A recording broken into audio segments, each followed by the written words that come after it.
Yo, welcome to the morning smoke, man. It's your boy Rich. Can't folk talk to Man, you. what's happening, man? It's Leander, man. It's a beautiful day to be great. What you say about it, the king? Man, day great, life great, smoke great, man. It's beautiful, man. Everything beautiful, but I can't complain about one thing.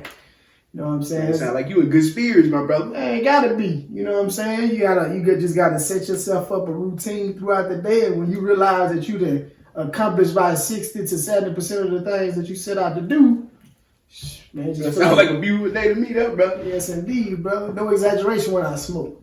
That's a good play out. There you go, bro. What you smoking on, man? Oh, man, I got this Gurkha elegance, man. For real? Yeah, I'm a big fan of Gurkha. As you can see, this whole little setup, Gurkha. This is my uncle put me on way back in the day, my starter cigar. Yeah. And I don't know, I just associate good memories with it. Yeah. I always got to keep a couple with me. That's cool, man. What you got right there? I'm smoking on old Romeo Julieta. It's interesting you said that because my starter cigar was a Romeo Julieta, but it was the Cuban. It's the Dominican John here. Yeah, I got a few Cubans in my humidor downstairs. I see you, big fella. Let the people know you just want to say that, like, oh yeah, I got some Cubans. Like, yeah, you know, like man, that's a gas station cigar, man. Stop playing. No acid over here, you know what I'm talking about? I hear, man. What are you hitting on though? Ain't too bad. You say you associated with good memories and things like that? Ah, yeah, because, I don't know, my uncle was the one, I ain't trying to knock here all my other family members, but my uncle, shout out to Uncle Sean, he was the one who kind of went off. He used his military career to take him like a lot of places. I think you kind of associate with that too. Right. But just coming from the Mississippi Delta, he went off, did that, and had a long career in the military, and then he started doing other interesting things I don't want to talk about. He was deep off in that thing, I'll say that. But I don't know, he was the one we kind of looked at when he came home. This is the successful uncle, man. He out doing amazing things. Right. And I always wanted to mimic that. So everything he tended to do, I wanted to do it too, man. So it's just the cigar thing, how we associate wealth and all this thing to it. It's like, okay, well, man, let me keep on doing this, repeating this process until I get it. They're dope, man. Have a cool association with it. The way I describe cigars to people is like burning sage. You know what I'm talking about? I just feel like whenever this thing lit, it just promotes positivity, good energy. You know what I'm saying? And energy is super important. You know what I'm saying? Like positive energy especially. It's enough all that other stuff out there particularly, man. That's why I pick up the smoke. So I heard about the sage thing. Like what's that about? Like I heard about some casting out spirits and all this thing. I thought you go to church for that, but Never done it. never done it. Never done it. Okay, just heard about it. I got an air freshener in my car. What that kind of what? An air freshener? Yeah. Now I remember Nipsey. You know, always we talk about Nip, man. Nipsey was talking about that, man. Like it promote that positivity. I don't really know what that based on. Where that's, I don't know where that based on. But I just always heard that it was one of the things that promote. I thought that was like an Erykah Badu thing at first, but I think I seen like Dave when he on that tip too. But David Banner, he was in the studio. Right. He was just like going in that Joker, like with two sage, like coming that Joker like a airplane. What do people call with the little Jogging man, Walkman, radio. Come on, man, can see it. Nah, but them people with the little things in their hand out there directing the plane. Baton. Anyway, though, he was in there just in the studio going crazy with the sage, and that's what he was kind of explaining it then, like, hey, I'm trying to get all this negative force out of here, these negative energy and whatnot. So if it work, cool, man. But I feel you on that. Like I do feel like this promotes positive energy, bring like-minded people together, and we kind of discuss them. So this means now that we speak about that positive energy, just to highlight negative, I think negative energy has a very negative connotation to it, but it doesn't always have to be a bad thing, man.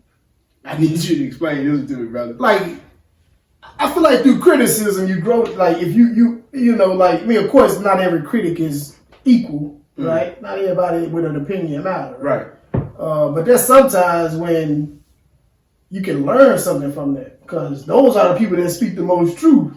Honestly, because sometimes that positive stuff will fluff you up, and you start looking at yourself. Start boosting your ego, but you hear that negativity.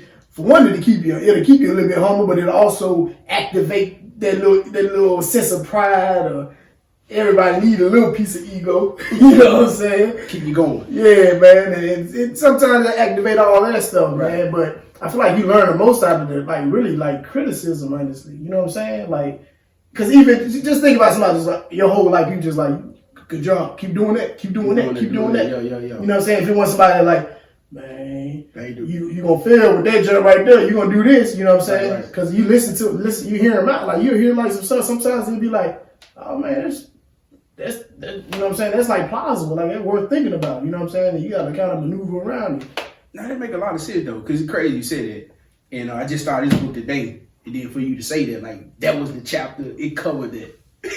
Pretty much like criticism. Yeah. It's like how we get into like defense mode. Like it's easy for you to be like, hey Carlo, man, you ain't hit that gym. First thing I'm gonna be like, man, I ain't seen you in the gym either, man. So what you talking about? Versus like, what you mean? Like, I'm only helping you to better yourself, whether I'm in it or not. But however, it's still a thing though. Like I say, if I've been seeing you in the gym consistently, and then you're like, bro, the gym thing helping. And it's easy for me to be like, okay, yeah, you know, maybe he is promoting good energy for me to want to like get my tail in here and really do right. So I guess it's still on what you're saying about critics too, though. The right critic. Right. That's what I was just about to say, because there's some people like the C.T. Fletchers of the world. he'll channel that. Like he a good example of what I was saying. Like he used like he'll call you soft and fat and all this stuff. Fat brain. Your fat brain.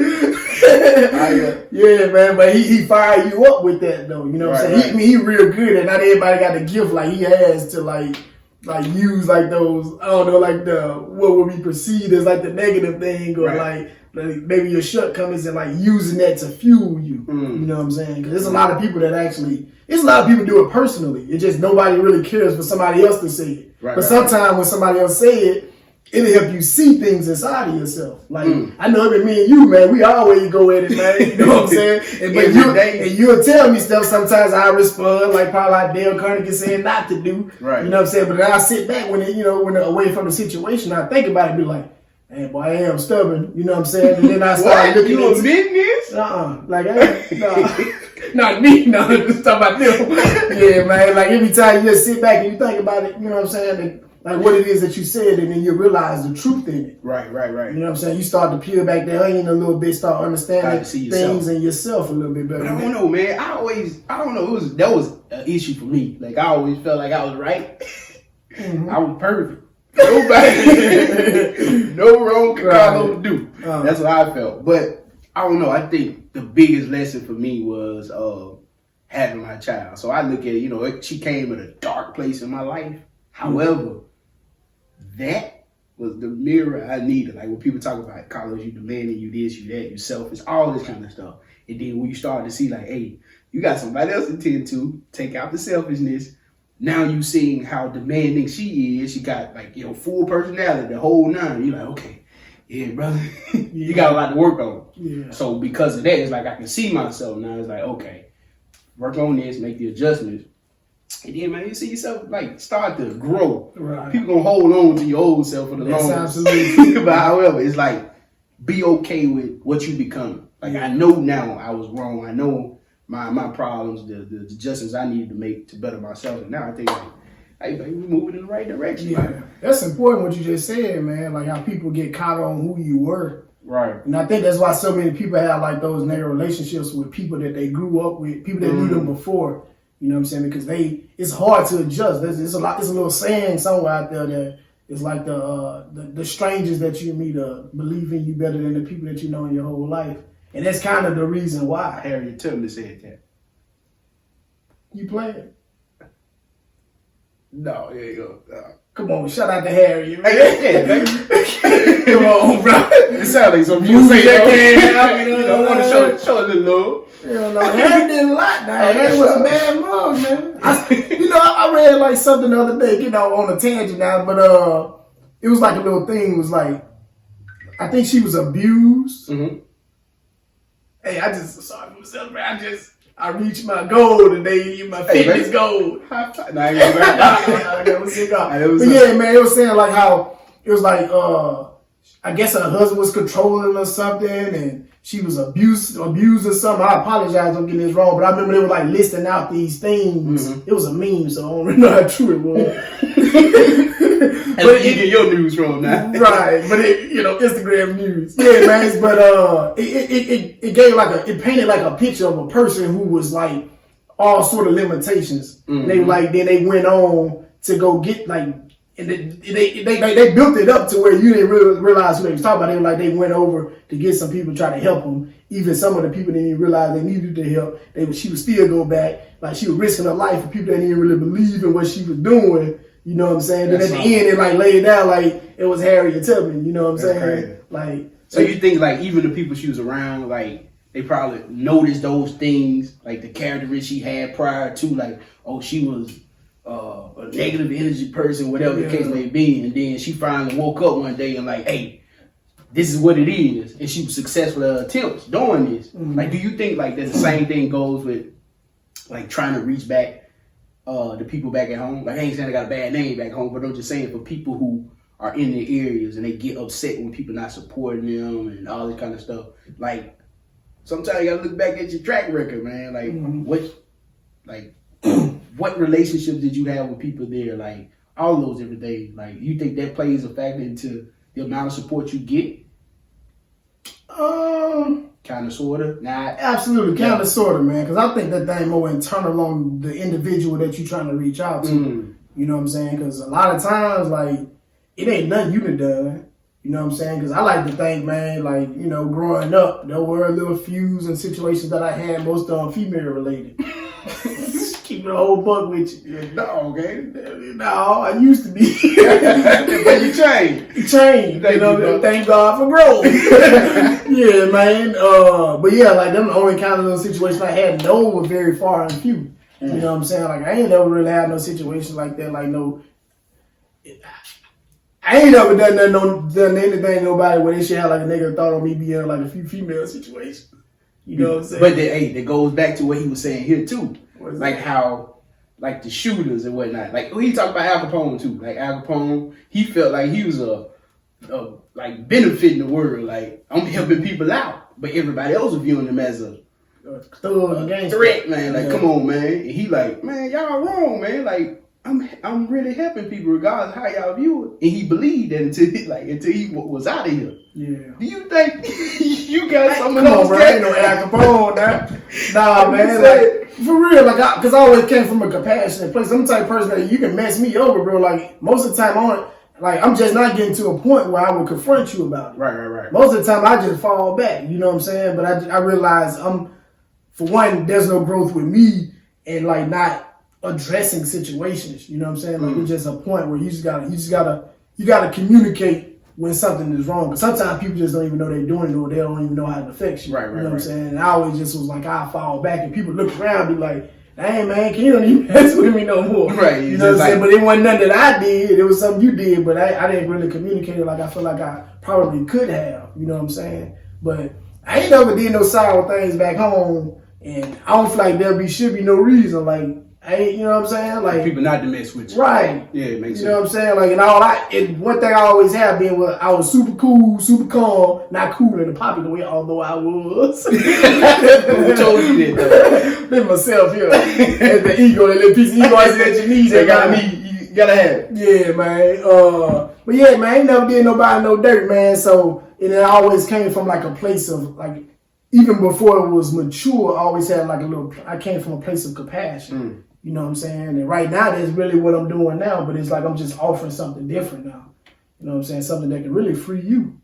You know what I'm saying? Right. Yeah. So I think it's bigger than just the track record then of what you had then. Like you saying, it's internal. So why is it that, and I guess I'm speaking to the black community here, most people feel like the black community don't support each other when it comes to business, events, just with everything, all aspects of everything. Why do we tend to fall in that whole place, man, of non-support amongst the community? Right. I just think that's what people hold on to. It's a lot of people coming together. That's what brother. That's what I'm thinking, man. Yeah. I think it's just been a continuation of the same conversation.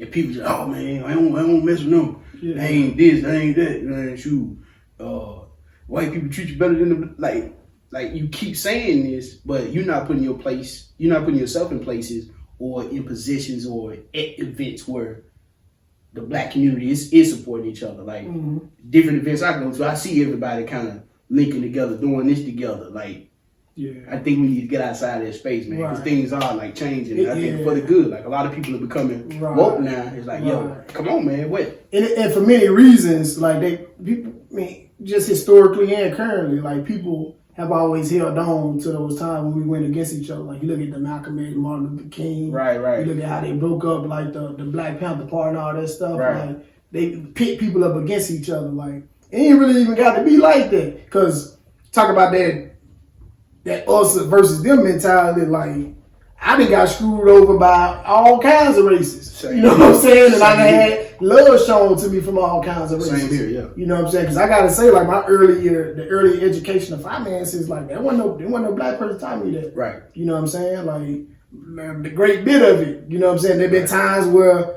and I got a reason for it, but there've been times where I got messed over by people that look like me. But most of the time it was because I felt like they owed me something because I was lending my business or support to them. And I let my guard down. I ain't handling them like I should be handling. I wasn't handling it like business. I handled it like, I'm here, show me some love. Right. And I left it wide open. Family discount. They told me up. They told me up. That's crazy, and then somebody else came around, different race actually, come through. They showed the love that I was looking for. But my mind was a little different in them situations. You know what I'm saying? Like, but you get messed over by anybody, man. Like, because at the end of the day, underneath everything else, man, we human. Right. You know what I'm saying? And some humans gonna have better intentions or worse intentions than the next one. Right. You know what I'm saying? You can't just the us versus them thing. That's keeping us behind a lot. True. You know what I'm saying? You got to realize that it's a working together kind of thing. No matter where you're at across any table, you got to work together, man. You ain't gonna do it just on one side. That's my opinion. I don't feel like you're gonna be able to build too much. Right. Focus just on one or building relationships on one side of the aisle. Right. And I think not to say that those things don't exist and it's not happening, but my thing is, I think that whole traditional way of thinking though is becoming like an illusion. Like, just break away from that now. Right. Stop seeing it as that. Like, if it's some people that don't support you or do this, or you're not supporting them because of some personal reasons, cool. However, like, what are you doing daily? Like, hey, am I supporting somebody this way? Am I doing this versus looking at it from the other end? Like, hey, man, ain't nobody doing this here. Like, nah, you engage, man. Like, show some love. There's a lot of people that tear stuff down and they ain't building nothing. Right. Like, if you gonna tear something down, offer a different solution. True. Like, if you don't like how something been done, what are you doing differently? Right. Like, there's a lot of people from the sideline like to give advice. You know what I'm saying? It's like they sitting up in the stand watching everybody down there sweating. Why you go to the right? He pushing them back and like, man, you shouldn't be pushing like that, man. Like, you should have just fell back, man. Like, what the world? Like, what you doing? Get up out the stand, man. Stop spectating, man. Get into this thing. You know what I'm saying? Because there's a lot of people like that out there like that, man. They're straight up. And then social media has really just exacerbated. Like that word. It's exacerbated. I use it at the time with you. Yeah, man. People just, it's like they just click up and group up, man, and they become just like, that cancer stuff is spreading quick these days, man. Real bad. Like, because all you got to do is say, I don't like this hashtag. And now you got a whole following. Whole group of people. And you make Facebook groups talking about that specific subject. Like, it's sad nowadays. Like, people not even, like, I don't know, things are changing so fast. I don't want to say all good. A lot of bad. But there's just a way of the world nowadays. Yeah. I don't know, man. It's an interesting world, man. Like, I feel for the generation to come. Yeah. Like, and I don't know, man. I just don't want to drop the ball, man. So do you think the generational thing, a lot of people talk about that generational thing. You think we better off, worse off than the last generation? You know what? I thought about it. Now that you said that, I thought about this. Because I'll say this. Because a lot of people will blame the generation before for dropping the ball for certain things. But how I look at it, but then again, I could be wrong about this, but this is my opinion. Like, they came into a completely different world too. Like technology.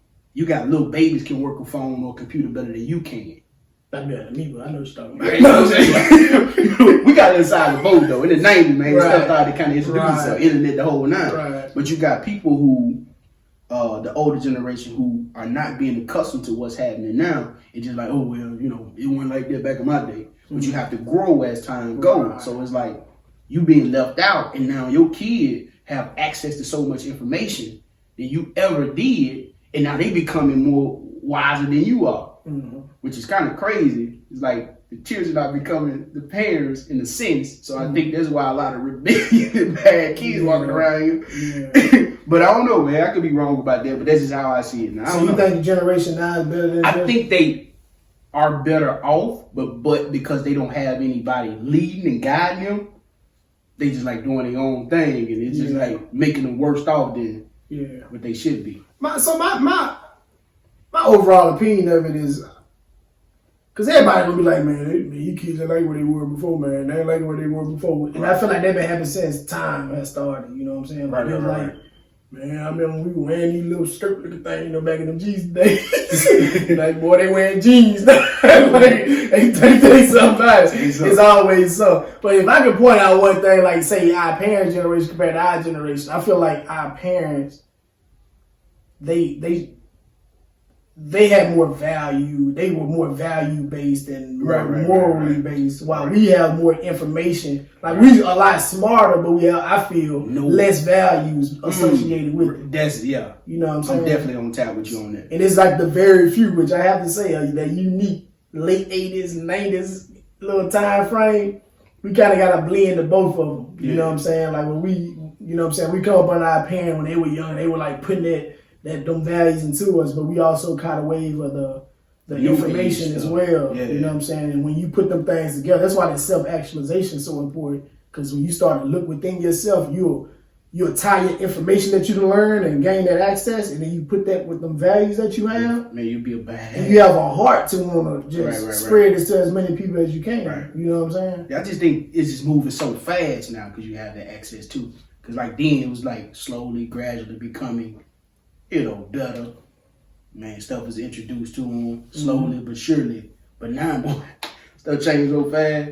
What is today, tomorrow, man, probably be a whole different like scenario. So that's why I say it's just like it's moving so fast. Like you got to keep up. If you're not, man, you probably be 3 days behind, and you'd have missed. I know I see it, man, because like I got off Facebook. Like I used to be tough on Facebook. You know, we came up and that was the thing. I mean, it went from Bebo to MySpace to Facebook. That was Bebo was bad. We was some doggone what is it called? We were cold. Like, cold. You really was, because you had to build out everything on it. Yeah, man. But we came up on Facebook, man. Well, I used to like live on Facebook. And in like 2015, 2016, really when I started growing, and I just, me personally, the reason why I got on Facebook, I just couldn't accept to see the world. It was like you get like this glimpse of how the world is from your social media. Right. And it just used to depress me. Right. And then you just learn so much bad news, like things going on with your family. It was just depressing. So I got off. Like 2015, I hadn't really been on there consistently since then. There been times I get on and I probably go hard for like 2 weeks, no more than a month, and then all of a sudden I disappear back off of it. But in that time, like I didn't feel so behind in like the Facebook. Like I get on there, like it's features, my phone be ringing, it be like it's from Facebook, and I be like, what the world? Like how the crap? They got the FaceTime nigga on the messenger. Oh, they advanced it, I forgot about that. Yeah, man, like all this stuff, I was so behind. Like even now, I'm still behind. Like I remember the basic feature when you can post, you can like, you know what I'm saying? I mean, that's really all you need for real. Like you can search for names. Brother got no buddy, man. But like anything more than that, like I don't even know, man. Like it's just crazy, and that's how fast you can be left behind. Just that within a matter of months. Yeah, like that's crazy. Yeah, they going back to that old stubbornness I was talking about. You know, people be this is my way. I ain't gonna change my way up. You know what I'm saying? But you know, I seen an article about that though, and I started to see kind of sense that, especially when you're down in your down periods. How they were saying people looking on Facebook, they are more depressed than people who are off it.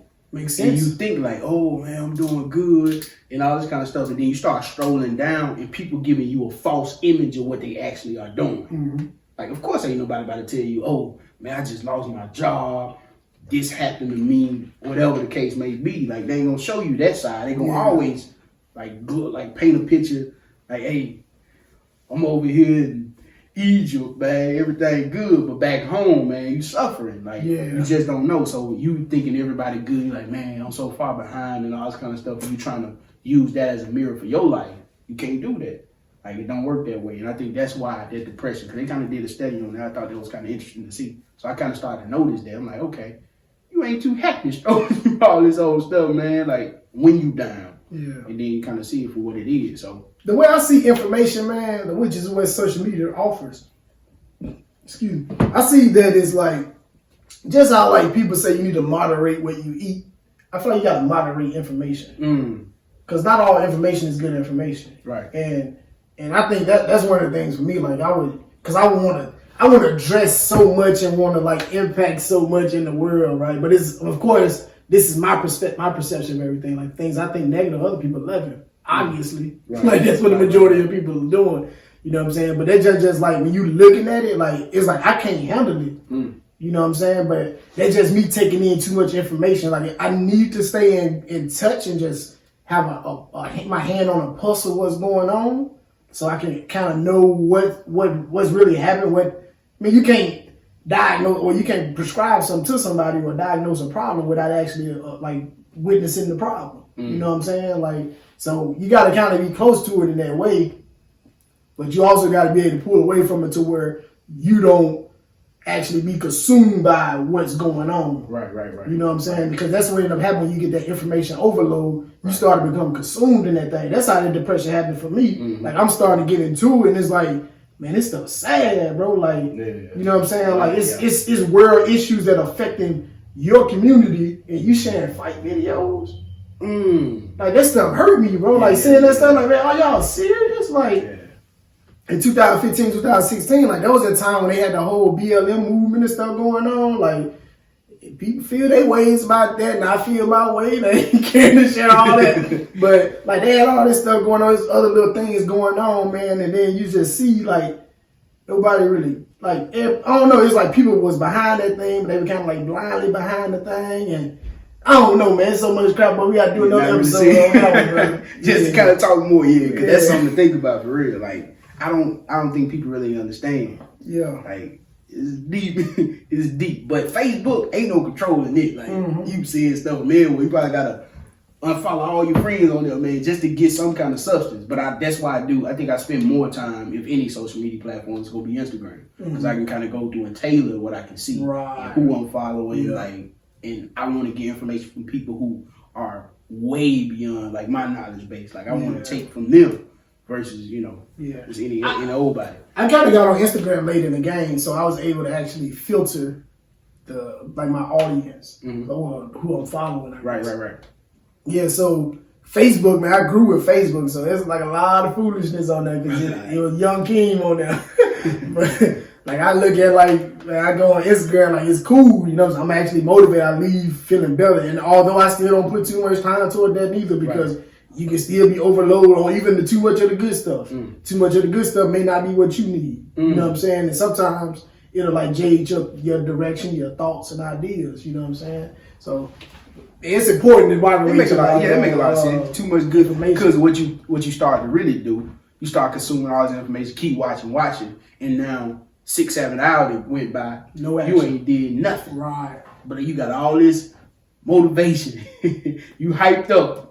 Ain't executed one play. They share so much stuff, you feel like you done done something. Ain't did nothing in your day. So that's one thing I do. So I allot some time within the day. But okay, well, what is this person doing? Especially if I'm, like, going after that specific thing, that goal. Like, okay, what's the person, like, that mastered this? What they doing? Like, okay, well, boom, let me pay attention to this. Probably watch a video, 1 or 2 on YouTube, and I'm back at doing what I'm supposed to be doing. Like, executing like, manifesting your dream. That's what it's all about. So what kind of advice you give somebody in managing, that social media platform, as well as the real life where you actually got to action things? Like, what kind of advice you give people on that? Be disciplined. Be disciplined. What you mean about that? Create a system. Like I ain't saying it's gonna work for everybody. Like, for me, I like set up my, like, every time, like, time slot. Like, I associated with every single thing. 5:30, we getting up, we hitting the gym. Hit the gym, come back after that. Probably get a little reading in, you know, praise and worship for me. Like, I'm a big man of faith on that. I think I can't start my day without some direction from the good Lord. So I take it that route, and then I read, write a little bit, and then from that point, just keep like 12 from a certain period. I'm not like on the phone and none of this. Like, I call it I'm going to flight. So I put my joint on airplane mode. Like, hey, hit whoever up that I feel like important in that day, that probably would wanna like say something between that period of time that I'm busy. Like, yo, I'm on the flight. I get you when I land. You know what I'm saying? Yeah. So apply that. Put that joint on flight. Do not disturb me at this point. I'm activated. I'm engaged in what I want to do, and do that, and then keep going through the day, man. Making it happen. Yeah. So all my people from the Delta, go on the flight. What? So go on the flight, eh? But yeah, that's what you from the Delta. You get it? Delta flight. Come on, man. That was weak at first. Now you can see it video. I got you. I got that thing soaked a little bit. Hey, but it look like, man, man, yo, I hope you enjoyed the conversation we just had here, man. Yo, we bringing positive energy, man. Follow us on all social media platforms at The Morning Smoke, and we'll see you next time. Morning Smoke, baby. Smoke's out.